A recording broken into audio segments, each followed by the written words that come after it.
remaining. Who will be the hero today? Down to Badger. Badger with it thrown in front. Shot. Score. Carried in now by the Flyers. Owen shot high. Score. Brian Owen does it. Oh, Brian Owen second of the game. Oh, Luke. Hello, ladies and gentlemen, and welcome to the USPHL Mid-Season Review, brought to you by the Philadelphia Flyers Junior Hockey Club. I'm your host and director of broadcasting of the Philadelphia Flyers, Dan Kemchek, alongside two esteemed colleagues today. First, we're going to bring in Ryan Shute. He's the voice of the Flyers in the arena. He's the public address announcer, and you'll hear his beautiful voice reverberate off these walls every home game. Ryan, how you doing? Good, Dan. How are you? It's great to be here. It's great to be here with you, Ryan. And next down the table, we have my right-hand man. He's with me every home game, calling the action. He's my spotter, my cameraman. Sometimes he just carries me around to show how strong he is. And looking dapper, Kyle Shirley, how's it going?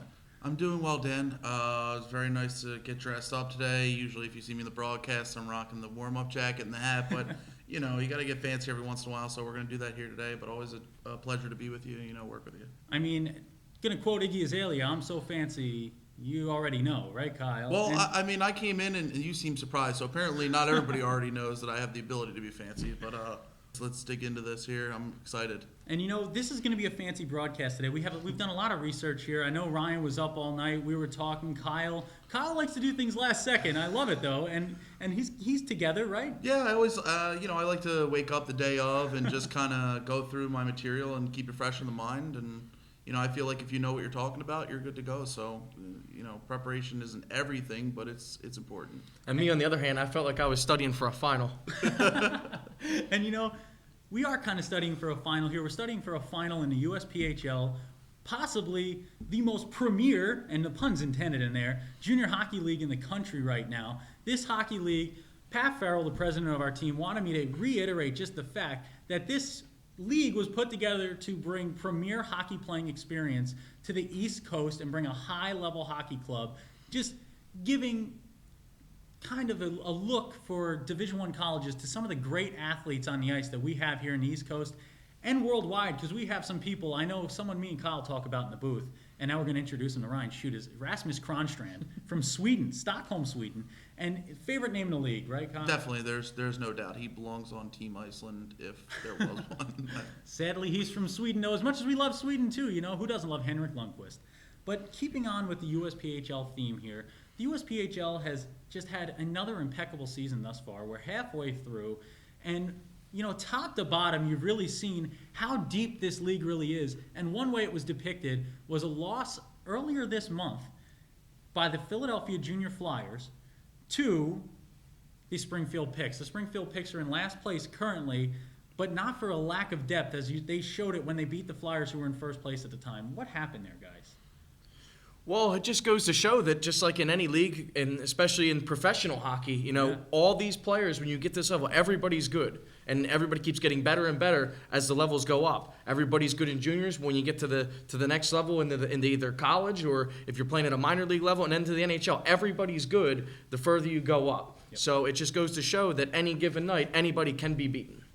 Now, Kyle, what'd you see in that game? I think it's a testament to what you said earlier, going back to the talent on the East Coast with hockey players, especially at the junior level. And I think that talent is spread out fairly well amongst the league. I think you see that when you have a team in last place beat a team like the Flyers. And you see the development. Kyle and I were talking about a few players that we haven't seen at the premier level getting Division I commitments to colleges like Union, who just won the Division I national championship last year. And that's because what a lot of people don't know about the USPHL is there's more than just a Premier League. There's 5 levels of play. You have the Premier, you have the Empire, you have the Elite, the 18 under and 16 under.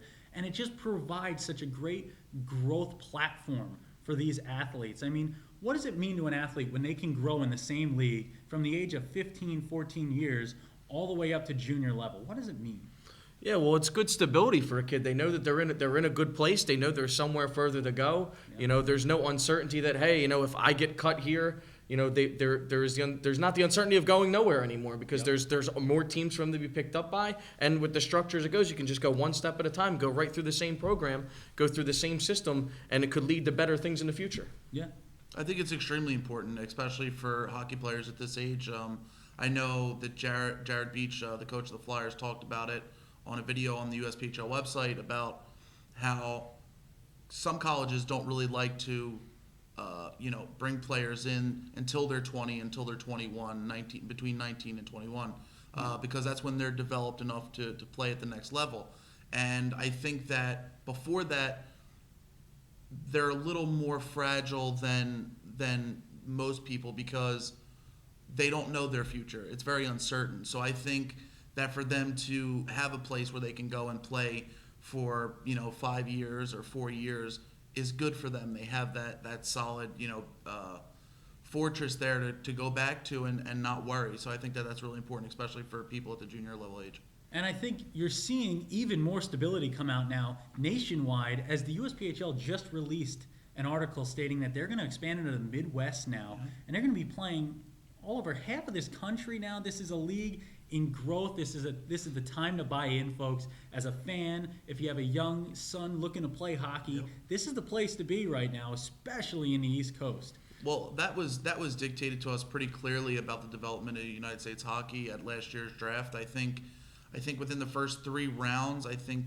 probably close to 40% were from the USHL. So, the development of hockey in the United States it's really booming, and so is college hockey. And I think that this is a league that will show what the United States has to offer for the junior level players. And not even just in this country. Let's just talk about this town right here of Voorhees, New Jersey. Yeah. This junior team did not exist 2 years ago. Love it. This was not here. Now we're bringing in, people are coming in for our public skate sessions. Hey, I'm going to go check out that junior game over on the other ice rink. Yep. I'm going to check this stuff out. I mean, this was not here before. Now we're getting fans developing from the regulars that came here just to simply skate, or the kids that have played hockey in this building on their travel teams. And so we're developing fans, we're developing players, we're doing it all at once. And we're backed by a wonderful NHL team in the Philadelphia Flyers. Oh, and you got to love that affiliation. It's something that just makes this team a bit different. It's something that allows us to do a show like this, highlighting the USPHL and how great of a league it really is.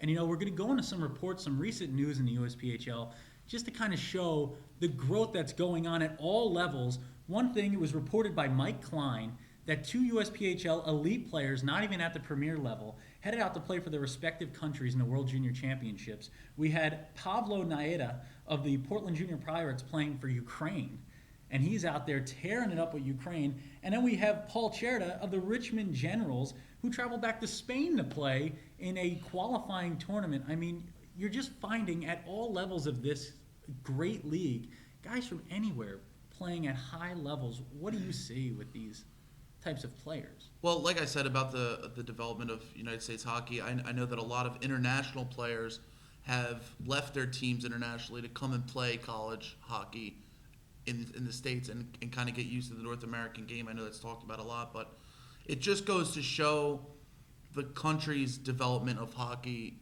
as a whole. Yeah. Especially competing with Canada, who invented the sport, and they're literally. No. Yeah, it's hard to compete with that. That are people that are just naturally just brought up that way.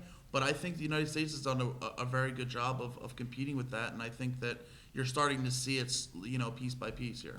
And it just goes to show the credibility of this league that they're able to bring in players from other countries to come and play here in this league. We had a gentleman on this team last year. His name was Richard Berkander. The gentleman was from Sweden. He came to Voorhees, New Jersey to play junior hockey because this is a good league. Yes, and I mean, coming from Sweden to New Jersey has to be a culture shock. I mean, I'm a Jersey guy. Yeah, that's a long bus ride, Dan. That's a long bus ride, Kyle. It is, and the bus has to go underwater to get there too. You have to kind of that's not a 15-minute drive.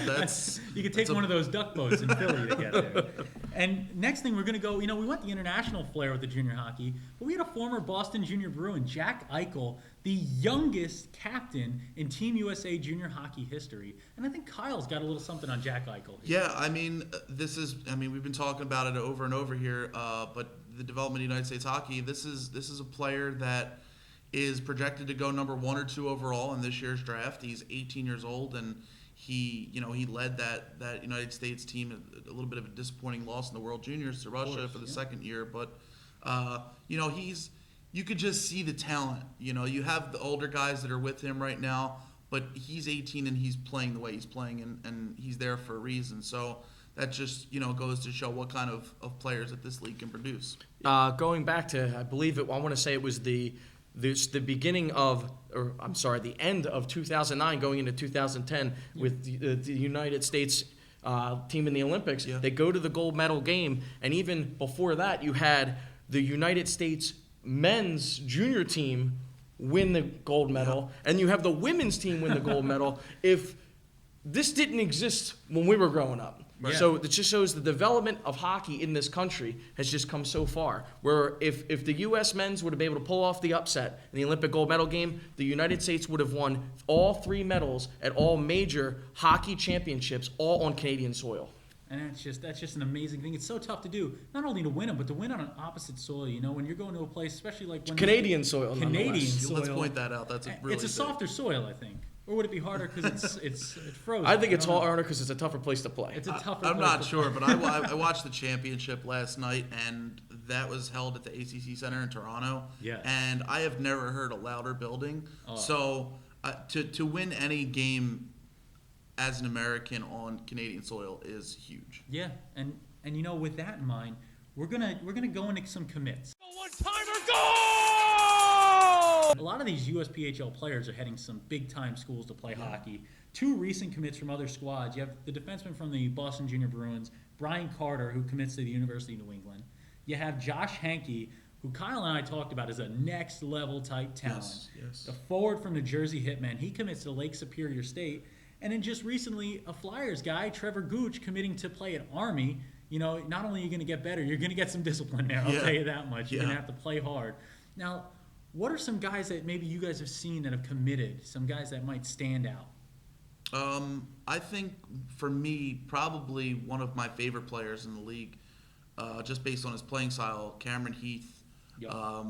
He committed to, I believe it was Canisius College, and that's big. That's big for that type of program. I think the programs that are expanding and want to be able to compete with the unions and the BCs and the BUs, I think it's important, and I think that's a solid foundation. I think that for a kid committing there, I think that it's important that they're going to use him as a cornerstone to build and to expand to the next level. Exactly, yeah. And I'm going to go with probably my favorite commit is probably Joe Young. I mean, I know he's right here, and I know I do get to see him play almost every game here, but Joe's a solid goaltender. He has been the rock for this team for the past 2 seasons, and they're only 2 seasons.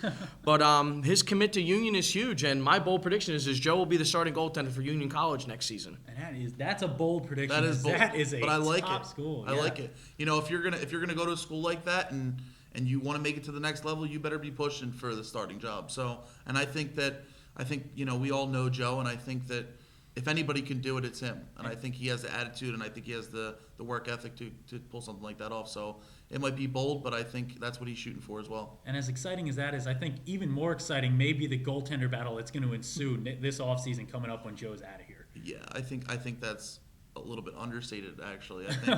I think that you have 2 guys that can start immediately for almost any team in this league right away, and I think anybody would be happy to have them. So it's gonna be an interesting summer for that number 1 battle, but I think it's gonna be good.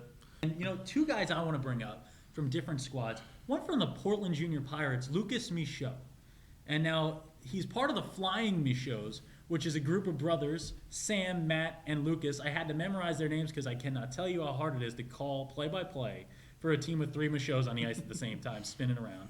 Called them the Flying Michauds in case I made a mistake. He commits to Maine. He's going to Maine, 2015, but a recent release by the junior hockey scouting site just said that he may be an NHL guy. And he's a very good possibility. Do you guys see any chance Lucas is getting drafted this year? I don't want to sell him short because obviously he's already committed to Maine, and that's a fantastic school. So I don't want to sell him short, but I don't see it happening this year. I think I'm actually surprised that his brother Sam, who we watched and who was all over the ice when we watched, and Great player. really good player. Yeah, we both agreed on that, and I think I'm a little surprised that he doesn't have a deal for a school, in the ilk of Maine. But I'm not so sure that I agree that he's going to get drafted this year. But with hockey, it's all about who likes you, and it only takes one person to like you in order for you to get drafted. So I think it would be a great thing for the league, and I think it'd be a great thing for the family, for him to get drafted. So I wish him luck. But Agrees, and I just my thing is I looked at Lucas play. He's got the size, and he's got the stick handling, he's got that puck handling. And a guy who works here, Brett Brunato, he talked about Nicholas Backstrom when he was trying out with the Capitals and said, he wasn't a guy that you would just immediately as he walked off the bus, you wouldn't point him out as the guy. But he is now. Right. And he's on a line with Ovechkin. And I think Michaud could be one of those sneaky guys who could pull up like that. And I'm cheering for him. I'm cheering for him. I'm definitely cheering for him. I didn't want that to come guy. off as if, I don't want him to get drafted. But exactly. I think that when it comes as a whole, I think size is a huge factor. And I think he has that, like we agreed. But, there's a lot more that plays into those decisions. But like I said, it only takes one person. So, good luck to Lucas Michaud on that one. And I agree. We're all one big family here in the USPHL, and we're always going to pull for one another. So, yes, good luck to the young man. I hope he does get drafted in the NHL. If not, he's got something great coming for him playing at the NCAA level with Maine. Of course. And last two guys I'm going to point out, just because they're two names that stand out, and I know we have other smart school commits and a lot of intelligent schools, but you got Tim Doherty from the Boston Junior Bruins, a big rival of this Flyers team, and John Marino from the South Shore Kings. Marino going to Yale, which I do not think I could do Yale. I think I could maybe some entry-level classes at this point. And we also have from the Junior Bruins, Tim Doherty going to Brown University. We have some Ivy League guys in this league that are going to be getting not only great playing time and a great playing experience, but they're going to be getting a great education. Right. And that's something that gets overshadowed with a league like this, is not just the opportunities to play at the next level, but to learn at the next level. And we're going to be growing some great young men out of this league with Trevor Gooch going to Army. He's going to be a tough guy after that. That's another thing I couldn't go through on a whole nother level than Yale and Brown. And you have these guys getting great educations and scholarships and chances because of the USPHL. Yeah, and if I could just make a quick point about that. Yes, is every kid's dream, whoever laces up a pair of skates, to play in the NHL? Yes. Most likely, yes. Just with any other sport, you put the leather on your hand, you grab your aluminum bat. In Little League, you want to play Major League Baseball. But guess what? These sports can advance you in your education. If hockey can pay for your education, then hockey paid off. Yep. Exactly. Yeah, I think it's extremely important. I think that sometimes we look at these college commits as, well, who's going to excel at that level and who's going to turn into a professional player. But these names on this list of college commits, these are people that their lives are going to change. Yeah. It's not just about hockey. It's more expansive than that. And I think that sometimes it gets overlooked, but like Ryan said, it's an opportunity to further your life, not just and if hockey got you there and you can go to hockey and go to school, I mean, I think that's pretty much every hockey player's dream. If I could just highlight going back to my past as being a high school kid, I had the opportunity to work at an indoor baseball facility where the Gloucester Catholic Rams practice. That's a very prestigious baseball school in the South Jersey area. I had a chit-chat with one player one time, and I said, where do you want to go with baseball? Do you want to play Major League Baseball? He said, no, I want to go play for the University of Miami because I want baseball to pay for my education. And that's an amazing way to look at it. And, we're talking so great about the league. I want to take a little turn here. We're Flyers guys. They're who pay the bills. So we're gonna talk a little Flyers hockey here for a little bit. Net sticked away by Young. Young dives on top of it, throwing caution to the wind.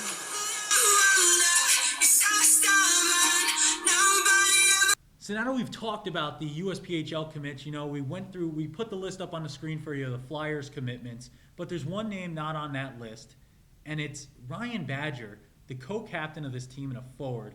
What do you think Ryan Badger's got to do down the stretch here to really seal up a commitment or maybe get to the next level? Because he's definitely the next guy on that list. Yeah, I think it's important that he just continues to play the way that he's playing. I think he showed that he was a high player in this league last year. He had a lot of points, and he's done it again this year, even with the pressure of not having his future be secured right now. Yeah. But I think he's done a good job of just going about his regular routine and just coming to work every day and putting his best foot forward. And I think that as long as he does that, I personally don't think he'll have a problem getting a deal done somewhere. Agreed. Everything will play out for itself for Ryan Badger. Ryan Badger is an outstanding player in this USPHL. Again, as I'm going to feed off what Kyle said, he was the team leading scorer last year. He's up at the top of the team lead this year. Ryan is a solid player. He brings leadership. He brings heart. He brings all the intangibles that anybody could ever ask for in a leader or just in general terms, a hockey player. So everything will play out for itself for Ryan Badger. He will commit somewhere. He's going to go on to bigger and better things after he's done with his USPHL career. And, I'm almost thinking about trademarking my call on the air for when Ryan scores, because it's got to be my favorite call. I have a different call for every player. And when Ryan scores, it's badgering the witness, no. Badgering the goaltender, yes. And I get Kyle to laugh every time I do it still. And, Ryan scores a lot. And I think he's going to score a commitment some point this season. I really see it coming down the road. And with that in mind, we go into our MVPs for the Flyers. We're going to do more USPHL talk after this. But being a Flyers show, Flyers affiliated right now, we're going to talk about the Flyers a little bit before going into our season MVP so far for the USPHL and our end-of-the-year projections for some of the teams. But Kyle's got the offensive MVP. I put him in charge of it. Is it Ryan Badger or is it going to be someone else? It's extremely hard to decide, to be quite honest with you. I think if anything, the Flyers have really proved that they have an overflowing, container of scorers. I think they can draw from the hat, and I think anyone can score at any time. But I want to point out someone. I think we all know that Ryan Badger is extremely, like Ryan said, he's not going to have a problem. He brings the intangibles. Everybody knows what Ryan Badger is. But one player that I think really stepped up this year was Trevor Gooch. I think he's the second leading scorer in the USPHL, and he earned his commitment to Army. And I think if you want to zone in on anybody that's had a great season offensively, I think it's Trevor Gooch. And I think he also, he brings more than just the scoring touch. I think he brings leadership. I think he brings physicality, which is extremely important in this league. So I'm going to go with Trevor Gooch as my offensive MVP. And also to touch on Trevor Gooch's play, yes, he's a very gifted goal scorer in this league, but the will that he has to score, he's got the will that there's nothing you can do about it. I'm putting a puck in the net. And, he does it a lot at the end of games, too. He is an empty net king. Yes. There was a 3-game streak where he knocked in an empty netter each game, and all 3 of them were fighting through bodies to get loose. It wasn't just an open pass, cherry picking down the ice. It was, I'm going to fight through 2 or 3 hits and get an open shot on net from center ice, and he's done it a lot. So we're going to put them in a new statistical category. We're going to make those earned empty net goals. There we go. I like it. We could almost go sabermetrics with hockey with that. And I think it's important to note, like we talked about his physicality. That's what he brings. He is the guy that will go through a wall to score a goal for you. Yep. And now with that in mind, talking about guys who go through walls, Kyle and I have been picked on. Ryan hasn't been up in the booth with us, but Kyle and I have been picked on by the defensemen here. That we do not give them enough love, and we've tried to kind of ramp it up. But Ryan specifically asked for the defense here as the MVP. Who is our defensive MVP for the Philadelphia Flyers thus far? Okay, so the defensive MVP for the Philadelphia Flyers so far, I'm going to kind of cheat, and it's a tag team, folks. It's Nick Sear and it's Connor Mike. Nick Sear and Connor Mike are like the wrestling tag team, the Legion of Doom, where Nick Sear is Road Warrior Hawk. He's the agile one. He's the one that would come down off the top ropes to make the clothesline. Cool. And then there's Connor Mike, who's the powerhouse of the group and is going to take care of business in the ring. Yeah. So the two of them together combined makes an outstanding pair and are the MVPs. Now they're very durable players. They both have played 40-plus games last season. They both played 30-plus games so far this season. Sear has 24 points as a defenseman on this team, which is good for top 10 on this team, and 8 of his points come on the power play. Yeah. So it shows he's very effective at being on the point in the power play. And then there's Mike has contributed 14 points of his own, so he's no offensive slouch himself. Yeah. But together, as one top defensive pairing, they're deadly in this league. And the two of those guys, they saw a lot of Michael Laffin when Jersey played them 3 times this year. They've held Laffin to 1.7 points per game this season. Michael Laffin at any point in time can throw a 5 or a 6 spot out on any given night against any given team in this league. So kudos to Nick Sear and Connor Mike. They are the defensive MVPs for this team, and tough play like that could lead to the Flyers going deep in the playoffs. And you look at Michael Laffin, you talk about that is a guy who's kind of a benchmark guy. You can look at how well you're playing defensively based on how Michael Laffin does. I mean, he's a Gretzky type in this league. He's a guy who can score any time. I think he just scored now, I think. They're not playing today. Actually, as a matter of fact, he's sleeping. He's sleeping, and I think he just That's sleeps. how good he is. He scores in his sleep. That's how good he is. The amount of points, he might lap the field with the way he's putting up points this year. Yeah. And, you know, we talked about Trevor Gooch. He's the leading goal scorer. But Michael Laffin with 37 assists. It's just not only a scorer, but just making things happen offensively. And to hold him to 1.7 points, it sounds like a decent amount. It sounds like, well, he's still scoring more than a point a game. But, I mean, he's a guy who's not happy when he's scoring 1.7 points a game. He's looking for more. He has at least 2 games this season of where he has scored at least 5 or 6 in a single game. So that just goes to show the talent that he has. And if you can hold him to under 2 points, there's something to be said about that. Exactly. And one thing. Sorry to interrupt. I want to touch on this really quick. I mean, I think that we talk about the offense gets a lot of spotlight. I think, and I think that's where the defensive players for the Flyers that kind of give it to us about it are right. But just one thing I want to point out there. He mentioned Nick Sear and Connor Mike, and I think that along with Ryan Badger, those are 2 guys that I think will definitely get a deal this year. Yeah. I think that it's not even. I don't even think it's a question in my mind. I think that it's just about where at this point. I don't think it's about if. I think it's about where with both of those guys. So that's just something I wanted to point out there. After we were done talking about Badger getting a deal, I wanted to talk about those guys too. And before I'm going to do the goaltender MVP here. But we got 2 guys with glasses here, and I want to seem smart. I feel like it's almost coming off like I'm not smart enough. So I'm going to break these out. I just got these glasses. I found out that I have very poor vision in my left eye, apparently, that I didn't know about. But we're going to, try to sound smarter here as I talk about goaltender MVP. And bear with me for a moment. Mine's going to be Jared Beach, Pat Farrell, and the rest of the Flyers organization for putting together the 3 goaltenders they have. It's so easy to call Joe Young an MVP with the stats he's put up. 16 and 6 in net. He's unbeatable at times. There have been games this year where you just can't put a puck by him. And then you have behind him Curtis Fry, who you traded for halfway through the year, who, the only thing he does after being traded for is go 4-0 in his first 4 starts and not give up more than 2 goals in a game. Big deal. No big deal. And then the last guy who we're almost leaving out, Jeff Hextall, the lineage with that family of the Hextalls, on top of the way Jeff's played in net, there was a streak at one point where a different Flyers goalie played every day, and they went 11-0.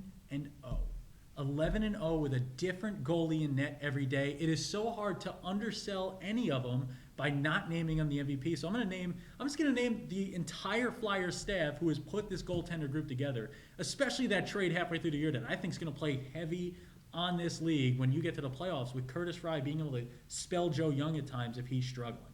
And, we talk about the Flyers, and we've gotten our Flyers out of us, I think, and it's time to go into some USPHL projections for the rest of the way. This is how we're going to close out the show. We're going to try to run through as many teams as possible here. So if you're a fan of another team in USPHL, stick around. We're going to be talking about it all. Right here, we're going to have starting, talk to Ryan, and there's tiers in this league. There's tiers in this league. You have the top, the upper echelon, almost like the original 6 is the original 2. The Jersey Hitmen and the Boston Junior Bruins are just another level of talent. Then I think coming up on that second tier, you're going to have the Flyers, because the Flyers have jumped the Bruins in the standings for now, but they have been in a back-and-forth battle with all 3 of these teams. Any one of these teams could get to the top of the leaderboard by the end of the year. But you have those Flyers on the second tier. Then after that, you just have a smattering of big-time players and big-time names with great coaching staffs trying to battle into the playoffs. And that 4th spot is going to be a big thing that we're going to talk about, because you're going to get that extra home game when you get to playoff time, come playoff time. But first, we're going to let Ryan talk about that top tier, that upper echelon, the guys who have been here, the champs, Boston Junior Bruins, Jersey Hitmen, the guys everyone's chasing. Talk about the Jersey Hitmen first. All right, so we'll go with the Jersey Hitmen first. The Jersey Hitmen, what a deep team. 11 players with 20-plus points. That's pretty impressive. They're led by Michael Laffin with 61 points, followed by Patrick Schul with 52, and then Connor O'Neill with 49 for himself. And then as far as their goaltending goes, we see they could score. And their goaltending, that's a whole nother animal. They're the USPHL version of the 2013 Stanley Cup winning Chicago Blackhawks. You have Chris Funke, who is your Corey Crawford. He's your number one. 17 wins so far this season, a goals against average of 2.08. And then in comes Ebsionis. 11 wins on the season as a backup goaltender, only one loss. He's their Ray Emery. And he's the top of the leaderboard as well. His statistics put him in the top 10 with his 11 wins and his 2.59 goals against average. So the scoring and the goaltending is second to none to anybody in this league. I think it's hard to argue that anybody could beat Jersey in a series and get by them in this playoff. I have to agree with you. I think it's a really good combination of their ability to score and their ability to keep pucks out of the net. Yeah. And I think with those two goalies that Ryan just talked about, I think that that's what you look for. That's the type of team that you want to build in this league. So I tend to agree with them. I think it's going to be extremely hard to beat the Hitmen in a 3-game series. And that's an easy one to cover because the way they score is incredible. They're a top scoring team in the league. And then they're one of the top defensive teams in the league, which is just you can't overmatch this team on one side of the ice. You can't just score them. You can't just play defense with them. We've seen the Flyers play them a few times. We've seen defensive battles. We've seen offensive battles. You're going to have to play any kind of game they're willing to play. They set the tempo. They set the pace. And speaking of a team who sets the pace, we have a physical team, the Boston Junior Bruins, as our next top-tier team. Ryan, what do we know about them? What we do know about them is, as you just said, they are a very physical team. Yep. I do believe they won the championship in this league last year, so yes. They are the defending champions. However, from what I've seen so far this year, they've done a little bit of struggling against the other top teams. So let me throw this out at you. They're 3-4-1 against Jersey and Philly this year. Okay. 1-2-1 in their 4 games against Philly. Yeah. They've split against Jersey, which goes to show they can put some nice pucks in the net against Jersey, and they have been able to compete with them a little bit more than the Flyers. And even their win against the Flyers was an overtime win. Not to take anything away from that. A win is a win, a loss is a loss. Yeah. But it just appears to me that they just don't have the depth scoring that the other two teams have. I see them taking a slight step back this year. I think they're very deserving of where they end up at the end. They could end up being the second-place team in this league. Yeah. But as far as competing with Jersey and Philly, I think they're going to have a hard time in the playoffs. I tend to agree with him. I think everything he just said is completely accurate. I think that the Bruins, are a great team. I don't want to take anything away from them, but I think to look ahead, I think that Philly and Jersey are really two teams that you're going to see battle it out in the playoffs for that title. And I hate to be a devil's advocate, but when I look at the brass tacks here, when I'm looking at who won it last year, who's in the right spot, and sometimes, how many times have we seen the LA Kings in the NHL give teams trouble from an 8 seed or a 7 seed? And, every year you look at them and you go, well, they can't do that again. And they seem to do it. And, I think the Boston Junior Bruins have the league right where they want them. I think they have them in their sights. They're hanging out in third. They're in a comfortable third position. You're getting a home game, possibly 2 home series throughout the playoffs in it with a 3 seed. Depends on how things somewhat shape out. But, I think they have the league where they want them. They have Daniel Tyrone in net. I think Tyrone is a very capable goalie come playoff time. And I'm a pitcher. That's my background. I'm a baseball pitcher. So I have an affection for goalkeepers. Pitchers and goalies, we're weird together. And everyone in hockey talks about how weird a goalie is, right? Especially on game day. And Tyrone's one of those funky goalies, not Chris Funky, but funky goalies who I think could stand on his head come playoff time. And I think they can beat any team. I would really put them as a favorite in the right series at the right time against either one of those Flyers or Hitmen teams. Yes, I'm Ryan Clunan. The Flyer killer from the Junior Bruins is none other than Jack Kilty. He's the Flyer kilter. He's gotten 3 goals out of their 10 team goals against Philly this season. Wow.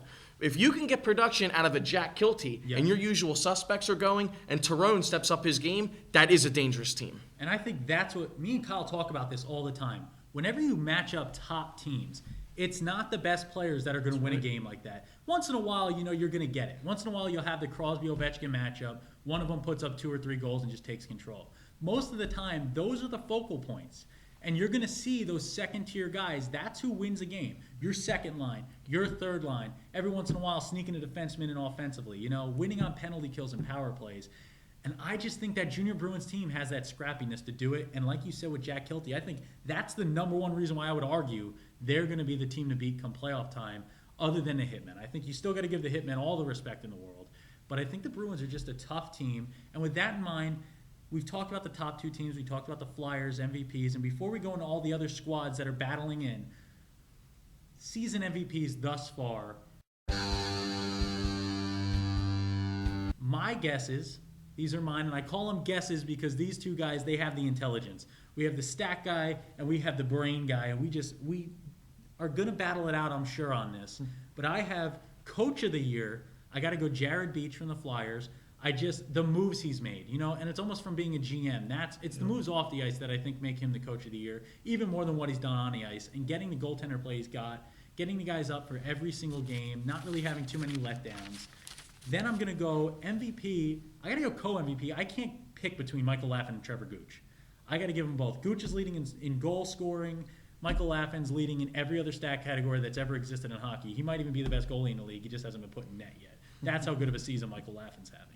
Then goalie of the year, I have a guy who's coming up with the Pal Junior Islanders that I think may be eventually in the talks, Justin Catola, if he keeps it up. He's a 4-1 goalie. He just shut out the Hitmen with 55 saves. But goalie of the year, I got to go give the Hitmen their respect. Chris Funke, leading the league in wins, battling in net, under 3 goals a game allowed, over a 9 saves percentage, tearing it up in net, seeing shots, and doing what he has to do. Ryan, do you agree with what I'm saying? Do you have any kind of places where you're going offline with my thoughts? I'm pretty much right there with you, but I'm going to say that Michael Laffin is the undisputed MVP of the season. I just think the point production is just way too much. Yeah. I think Trevor Gooch has a long ways to go to match him point for point. Yeah. So I think that and this is no slight to Trevor Gooch. But if you look at the body work of Laffin, the assists are much higher. Gooch, goal scoring machine, but that's his game. He's the goal scorer. Laffin seems to be more of the all-around playmaker of the two so far this season. I'm going to have to make Michael Laffin the undisputed MVP of this season so far.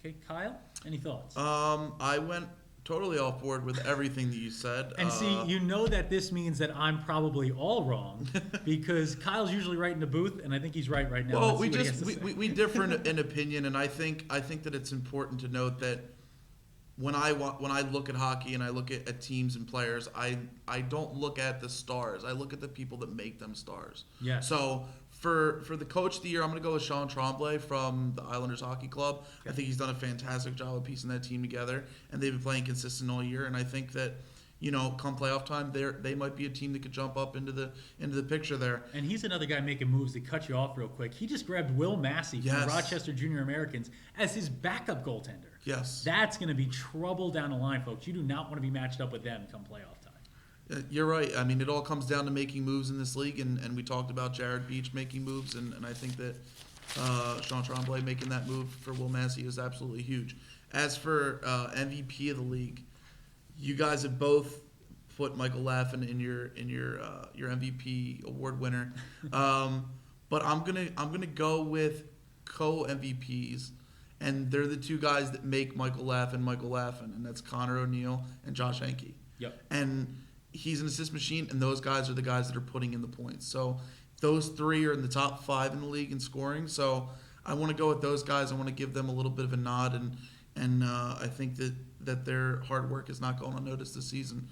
As for my goalie MVP, like I said, I don't like to pick the stars. I think it's easy to pick Chris Funke because he is that guy. Yeah. But one guy that when you look at stats, and I know this is Ryan's category, and I know that we talked about this before we started, but Epsionis is 11-1. He's Chris Funke's backup. Now, to be a backup, it takes a special kind of person to say, I'm not the number one guy, but when the team needs me, I'm going to do what needs to be done. Yeah. He's 11-1.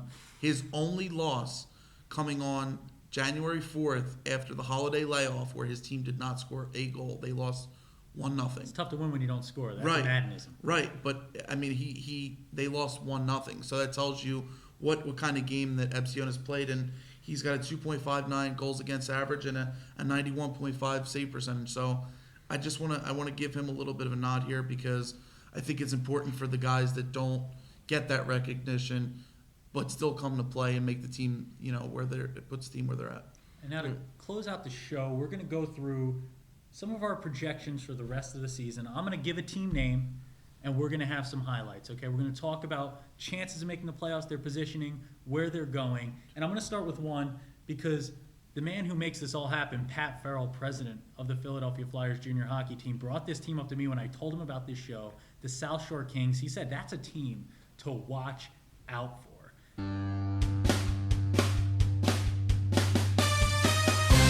And we look at their record right now, 16, 17, and 2 as of today's date. Of course, that could change depending on when this comes out. 34 points. They're tied for 6th. It's a 3-way tie. So they could be anywhere 6th to 8th depending on their next game, anytime, any day. They're even in goals against and goals scored. They have 119 allowed, 119 scored, completely even. And they've had a lot of injuries early, So they're going to be a team, come the end of the year, they're going to be meshing. They're going to be playing their best hockey come the end of the year. Key wins this year. They beat Philly September 20th, 5-3, and they beat Bay State 6-0, who is the 4th place team right now, on November 16th. So middle of the year, they were a strong squad. They started the season 5-0, but have sustained 6 and 7 game losing streaks this year. This is all info on this team, kind of Jekyll and Hyde. What do you guys see with the South Shore Kings the rest of the way? The one thing I do have to say about the South Shore Kings is they do come from a prestigious background of this league. They were at the top of the league last year. Yep. A very, very solid team. We saw come in here. We had our inaugural game against them in this building last year. So based on reputation, they're a team you don't count out. Yeah. They're not in the realm of irrelevance quite yet. They're right where they need to be. They have the capabilities of getting themselves back in the hunt, even though they're down in 6, to move up a little bit further and get themselves a little bit of a better seed. They're certainly a playoff team, and I agree. You cannot count them out. They could be a dangerous team down the stretch. Yeah, I think it's important to note. I mean, we talked about the Hitmen and the Junior Bruins being, if we had an original 6, but I think the Bay State and both Bay State and South Shore are in that, and I think that they're going through a bit of a transition with personnel and trying to figure out the right mix there. So I don't like Ryan said, I don't think that this is a team that you count out, especially with their reputation. Yeah, and real quick before we go into the Bay State Breakers, who Kyle just mentioned, 2 players to watch. I'm trying to give you some players to look out for while you're watching these games on fasthockey.com. One guy from this team, Jonas Tupal, 14 goals, 11 assists, 25 points. I think he's going to have a great second half. He's a guy that's going to be very involved. And then you have John Marino going to Yale, who we talked about earlier. Definitely a smart player, and you can tell the intelligence. He's an assist machine. 18 assists, 4 goals for 22 points. Keep those guys in mind and look for others. I think the South Shore Kings, my projection, is going to be there somewhere in a 5 or 4 range. I think they're going to work their way up there. Mm-hmm. Come playoff time, they're going to be a big-time competitor. It's going to be a team, I think you don't want to fall into that 4 seed. No one wants to fall in that 4 seed because the 4-5 matchup is going to be a huge matchup of 2 top squads. It's going to be a battle. It's going to be a battle. You finish above, you get a little bit of separation. Yeah. But that 4-5 matchup is going to be, I'll tell you, it's going to be a fun series to watch no matter what. And you should really keep up with it. And here's a team that might be in that 4-5 battle. Team that's 4th place right now, the Bay State Breakers. Currently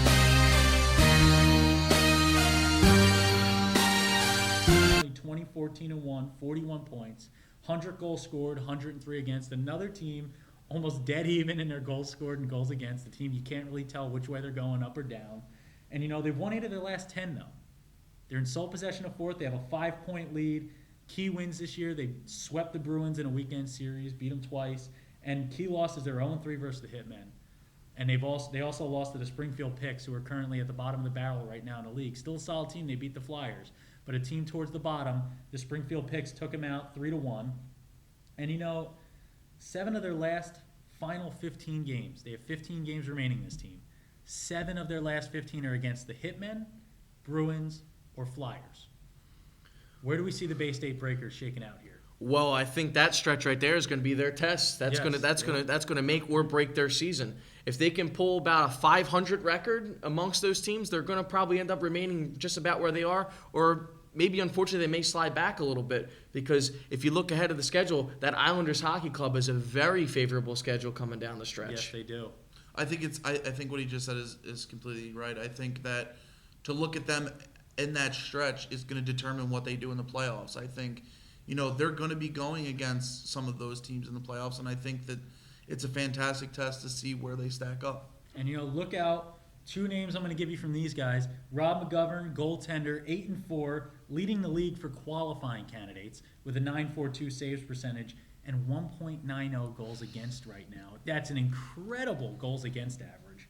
And then you have Brad Peasy, 17 goals, 11 assists, 28 points, 10 power play points in 3 game winners this year. He is a guy, with the schedule coming up the rest of the way, he's a guy who gets himself into the Player of the Year talks if he has a good season the rest of the way, and they wind up putting up a winning record against their schedule, probably the toughest schedule in the league down the stretch. If they put up a winning record and he's involved, that's a guy to look out for in those Player of the Year talks the next time we're on this show to come playoff time. So we're going to go from here to another team that's a strong team in this league, a lot of lineage, the Islanders Hockey Club.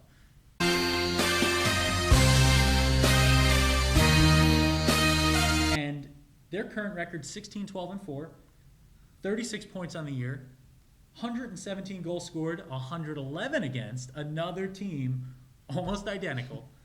They're in 5th place, sole possession right now, only by 2 points on 6th, 7th, and 8th. Only 2 points up on them, 5 points behind the Bay State Breakers, but with 3 games in hand. You talked about a somewhat soft schedule the rest of the way. They've already swept the Flyers earlier this year in a weekend series. That was a big 2 wins for them. And they're 2-1 against the South Shore Kings. We talked about how strong they are. What do you see with the Islanders Hockey Club coming down the stretch? We talked about them having possibly a Coach of the Year candidate. How is their schedule going to shake out with an easier schedule, kind of softer? Nothing's easy in the USPHL as we've seen, but a bit lighter of a schedule than the Bay State Breakers who they're trying to catch up to. This is probably not within the top 3.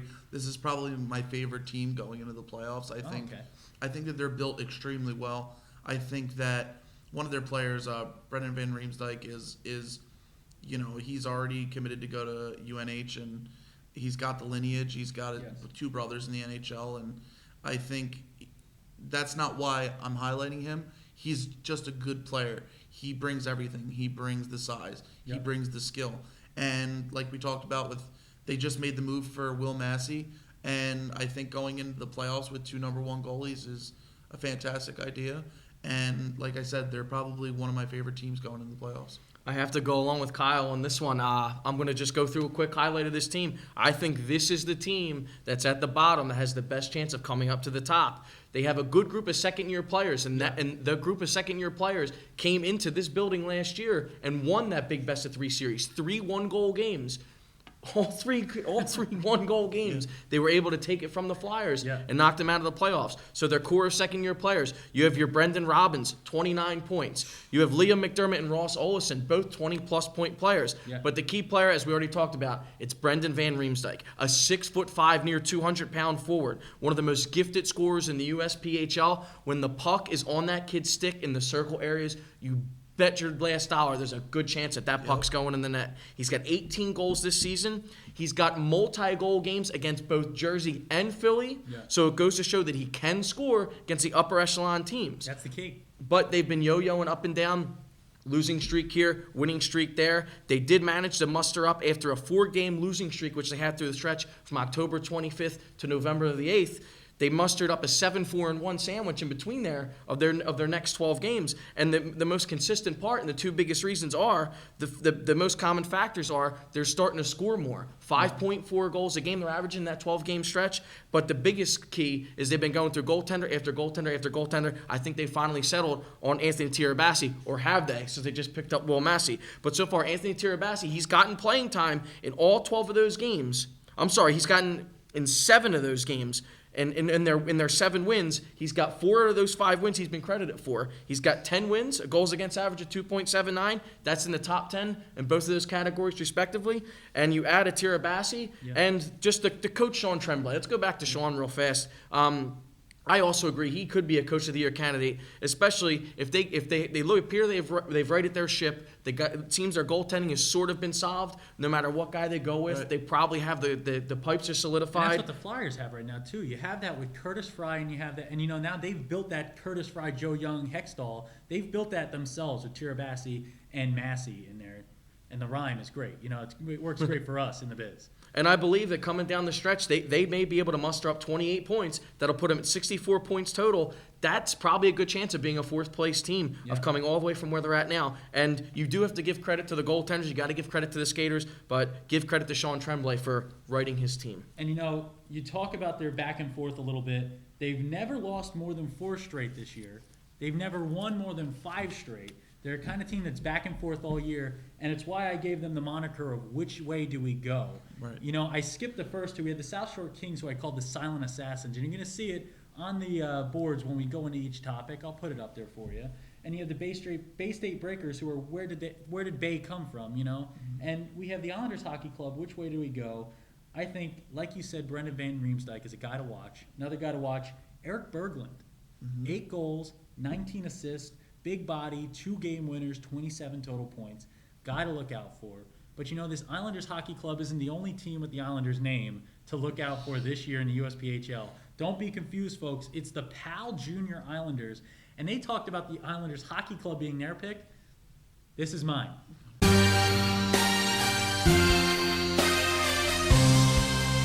I watched on fasthockey.com, and it came from prompting from Pete Judge, who on Twitter, @PeteJudge, he's the voice for the PAL Junior Islanders. He's a writer for HockeyWriters.com. Haven't met him in person, but we've made some jokes about being on the air on Twitter together.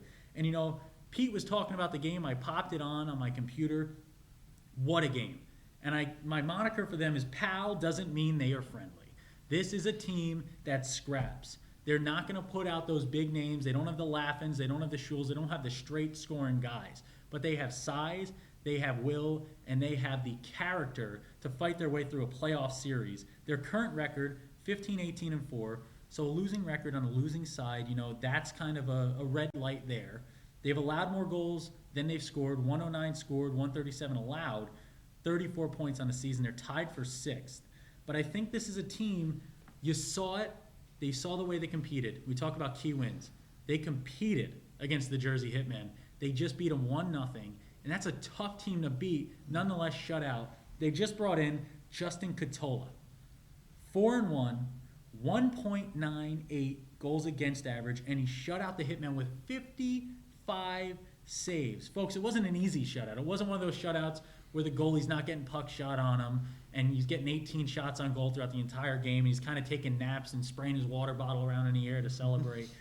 This is the kind of game that a goaltender took over. He stood on his head. And I think Catola being a part of that team, that's going to right the ship and bring that goal scored back up to goals against. And I really, really, really believe in this PAL Junior Islanders team. It's a team I would not want to face. I think they're going to end up in the 6th seed. And I think whoever's third is going to be, I think it's going to be a big-time battle to not finish third between the Junior Bruins, the Flyers, and the Hitmen. And I think we could tell you're a big fan by the colors you're wearing. I didn't mean it that way, but I think it's come across that way now. It's a subconscious love for the team. It is, I love scrappy teams. I love those underdogs. A guy on this PAL Junior Islanders team who I call the Big Mikowski, Chris Mikowski. I walked in the arena game day a few weeks back. Kyle and I walking in with all our equipment. And you see this guy on the ice, he looks like he's on stilts. Yeah. Not just height-wise, but just kind of just has that appearance, that appearance of a big-time player. Sometimes, sorry to interrupt you, but sometimes you see players on the ice and they look huge, and then you see them off the ice, and it's like, well, it's not the same guy. Yeah. But I seen him before the game for warm-ups, and he was just as big off the ice as he was on the ice. So yes. It's just impressive size. And he's a 9-goal, 13-assist guy, and I think he's going to be the key down the stretch for this team. They're going to be with a new goalie kind of getting in the mix, with some new faces coming around. They have Duzak playing well. Duzak is a commit to Mercyhurst. I think this is a team to look out for. The PAL Junior Islanders, keep your fast hockey tuned into them for sure. Well, I think it's important, and I agree with you. I think that going into playoffs, I think if anybody is hot, it has to be your goalie. And if Catola can keep up the pace that he's already been at, which would put him at 2nd in the goalie categories, next to Rob McGovern from Bay State. I think that's a team to watch, like you said. Yeah, and with this Junior Islander team, I don't want to seem biased. I want to point this out because I could get joked about with this on Twitter. They beat the Flyers earlier this year. And another thing that I'm going to use as my argument to why this is the best Islanders team in my mind in this league is they swept the Islanders Hockey Club a little earlier this year in a 2-game series. And I just think that's going to play huge. It's going to play big. They did have trouble with Bay State and South Shore, but they're not going to see them come playoff time. They're going to wind up seeing a Flyers, a Hitmen, or a Bruins team, and I think they have the goaltender to match up with whoever they got to play, and I think they'll scrap enough to make it a good series. It's going to be a series to watch with that team. Moving on, this is a team where I'm going to use Trouble is Brewing. Trouble's brewing here, and this is the Rochester Junior Americans.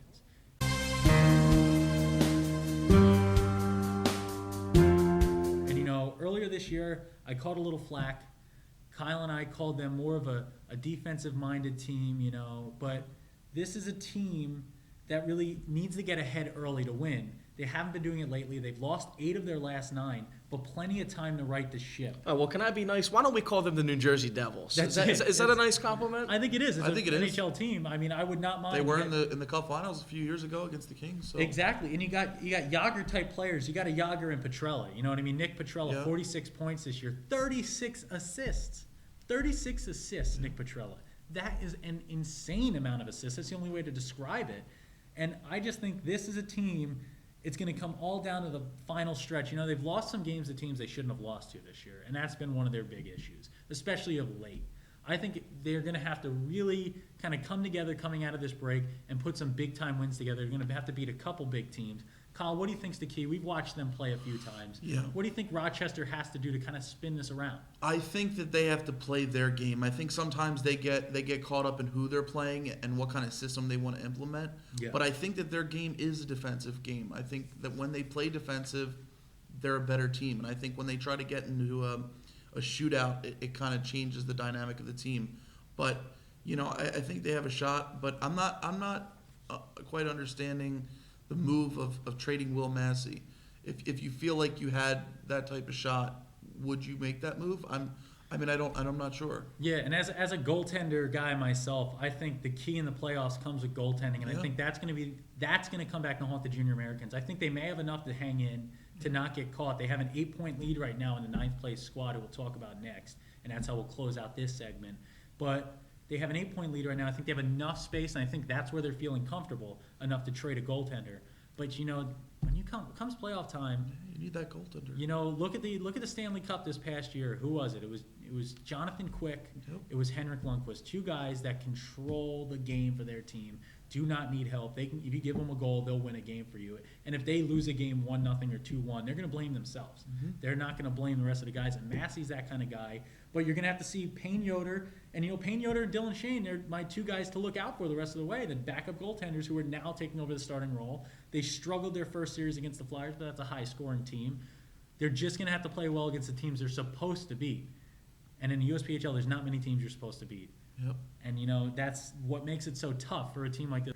Well, moving on, the last team to look at, the Connecticut Junior Rangers and the Springfield Picks, kind of out of it mathematically. They're going to have to put together a long winning streak to get back into it, a good double-digit points away from getting into it. But one team that has a chance to get in, the Portland Junior Pirates. We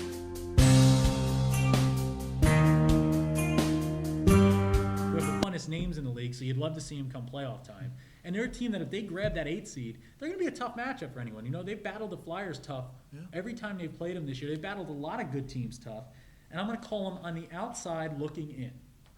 They're 11-19-4, 26 points. They're 8 points back. They've only scored 88 goals, though. They're going to have to figure out a way to score. If the Junior Americans are a defensive-minded team that needs to get ahead, this is a team that needs to get ahead. And, they have the Flying Michauds. They have Rasmus Kronstrand. They have a lot of great players. What do we got to get out of the Portland Junior Pirates? Do you see them making up an 8-point deficit with 2 months left in the season? I think it's definitely possible. I think, we've talked about, the Picks beating the Flyers is a bit of an anomaly, but like we said earlier, it's a bit of a testament to the league of who, anybody can beat anybody any day. So, the Pirates have a good talent pool, and they have the 3 Michauds and Rasmus Kronstrand. The Flying Michauds. The Flying Michauds. And one of our favorite players of all time, Rasmus Kronstrand. So, Lucas with the commit to Maine and Sam, who we both agreed is, a player that's all over the place. And Matt, who's a younger one, who's all over the ice as well in their 3rd line. Yeah, so I think that the family Michauds are gonna be really important. And you can't get much closer than that as a team. You want to talk about team chemistry? Yeah. If they're all related, that's probably the best chemistry possible. You know what I mean? One would think. Right? And that's the thing. They fly. They are flying with shows. They may do trapeze. We don't know. But one thing before we end this segment to spotlight, January 17th and 18th, Junior Americans, Portland Junior Pirates. That's where the Pirates have to right the ship. I think that is going to be the matchup to watch in this league right now because a lot of the other places, the shifting is going to happen a little later in the year. That's a shift that can occur right away. That's the closest shift we have coming up. If the Junior Pirates go in and take 2 away, pun intended, they're going to right their ship there. And that's going to put a lot of pressure on the Junior Americans. What do you guys see out of that? Let's just declare that series right there. That's playoffs. Yes, those are playoff caliber games. Yep. That goes to show a team of who's in and who's out. Yes. Who's for real and who's not. And those are 4 huge points up for grabs. Raise the stakes. Call it the playoffs, because that's what it is. And now That's somebody's season on the line. quickly running through 1 seed. Can we all agree on the Hitmen? Yes. I believe Jersey will be the first seed. 2nd seed, who do we got? I have the Flyers in the 2nd seed. I say the Flyers will remain the 2nd seed. I think it's going to be a battle towards the end. I really see the Junior Bruins edging them out. I think the Flyers might drop to 3rd. They have a tough schedule the rest of the way, a lot of road games. They do not have many home games left. I think that's the only reason why. But I think come playoff time, you might be in a better situation as a 3 than a 2 with some of the teams that may drop back with how close that is. If you catch a South Shore Kings as a 7 seed, you might have some trouble. So 3, we already know I'm thinking Flyers, Junior Bruins. Either way, what are you guys thinking? Junior Bruins? I'm going to go with the Junior Bruins. I do believe that they are a good team in this league. Yeah. But I would have to consider them from what I've seen that they are what I would like to call best of the rest. Yep. However, they can get into the best category Yes. with if there's big play. If the usual suspects and the Clunan and Brinks they get on the board, and again if Danny Torone steps up his game, plays a little bit better against some of these elite teams, they can get to the best. Yeah, I totally agree. I think that the Junior Bruins are a team that could jump up into that top. And now we're going to go 4-5 matchup. What are your guesses for that 4-5? Who's the 4? Who's the 5? What are we thinking? I'm going to go. I'll go first. I really think we're going to see that Islanders Hockey Club hop in there, and I don't think Bay State has enough to hang around just because of the schedule. I think they're going to drop to 6. So I'm going to have the Islanders Hockey Club and Pal. I'm going to say that Pal turns it together here, turns it around, gets up in that 5 seed, 4-5. I'm gonna say that the Islanders Hockey Club jumps up to 4. Okay. And I'm gonna say that they play South Shore at South 5. Shore. Okay. Okay, I'm going to agree with you on an Islanders matchup. However, I believe that the Islanders Hockey Club will get to that number 4, Okay. and I think Pal will be the number 5. And now we go 6, 7, 8, rounding it out. We'll go 6 seed first, and I see that being more South Shore's position. You know what I mean? I think as a 3 seed, you're going to see South Shore.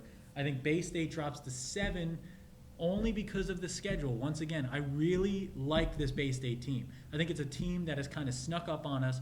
41 points already. They're in a great position, but I just think they're going to have trouble with the Hitmen, Bruins, and Flyers, 7 of their last 15. If you go 500 the rest of the way, I think there's going to be a lot of wins coming up behind them. I think you're going to see Bay State, and then rounding it out, my upset pick is Portland getting in at the 8 seed. What do you guys think about that bottom half here? Okay, I am going to say Bay State takes the 6. Okay. I will like go it. South Shore in the 7, and I will say Rochester is the 8th. Okay.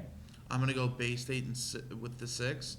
My 7 is going to be the Pal Junior Islanders, and the last is I agree with you. I think that the Portland Junior Pirates are gonna make that jump. And this is a USPHL season to look out for, folks. I've had a great time with these guys. We've had Ryan Shute and Kyle Shirley. These guys have been studying up for this. Well, Kyle for a day and a half, but Kyle's always involved in the hockey here with USPHL. And Ryan and I have been, we've been studying like it's the finals, as Ryan said. And we're happy to have you here. We're going to be back come playoff time. We're going to try to set up a date. We're going to do a little panel show, and we're going to see how wrong we might have been or how right. Folks, we urge you to get out and watch some USPHL hockey. If you have a younger child at home who wants to get into hockey, this is the place to do it. East Coast, soon to be Midwest. The The USPHL is just a premier league for everyone, and it's given us a chance to be here on air, and it's given a lot of people a chance to play highly competitive hockey and get some commitment. And please do so. Bring your kids out. It's a nice night out with the family. It's $5 a ticket to come see one of our games, at least here for the Flyers junior hockey team. It's a great experience. It's intense. I will compare it to going to when we used to be able to go to Phantoms games around here. And I'm sure a lot of people around here miss the Phantoms. Yeah. These are our Phantoms now, folks. They're right here in our backyard. Take the opportunity. Spend your couple dollars. Very affordable. Got a wonderful snack bar downstairs. It's a great place to be. It's great hockey to see, and it's a great experience for a family. Yeah, I think for the price value and the level of hockey that you're going to see, I think you can't beat it. I think with the expansion into the Midwest, like Dan talked about, I don't know how you can write this league off as well. It's not. No, it is. It is that league, and I think Canada has their junior league, and I think that you're seeing the United States emerging as the USPHL is going to be the United States League. And again, let me just reiterate real fast, going back to the caliber of players we're seeing. I did not touch on that, but I'm glad you kind of brought that up. The caliber of players you are getting to see, as we've already went over, you are seeing Division I college hockey commits playing in these games, as well as there are players who are NHL draft eligible prospects here. Yes, sir. So you're getting a very good product. Again, good bang for your buck. It's right here in your backyard. If you're from this area, South Jersey, Philadelphia area, come see the team. And come see the league. Exactly. And if you can't get here, if you're not from the area, if you're watching from out somewhere in the country because you have a son playing in a league, or maybe you're just a fan of hockey, you can watch us on fasthockey.com. You'll hear Ryan's voice over the PA. We try to give him as much time. I hold the mic down for him to be listened to. He's reverberating through the building. And you got Kyle and I in the air. As always, we always urge you to tweet to us questions for our next show, any kind of comments, anyone you think we should be looking out for. You can either tweet it to myself at Dan_Kemchek. I know you won't be able to spell Kemchek. I'll put it at the bottom of the screen. Or you can send it to at USPHL Flyers, which is the official Twitter handle of our team. And we want to thank, once again, President Pat Farrell, the Director of Marketing here, Brett Brunato, who's a former NHL player himself, just a great athlete. And we want to thank everyone in the coaching staff. And I want to thank you guys for being here today and everyone throughout this league. We thank you for watching. And until next time, just be ready for an impeccable season of USPHL. This has been Director of Broadcasting of the Philadelphia Flyers junior hockey team, Dan Kemchek, alongside Ryan Shute and Kyle Shirley, signing off.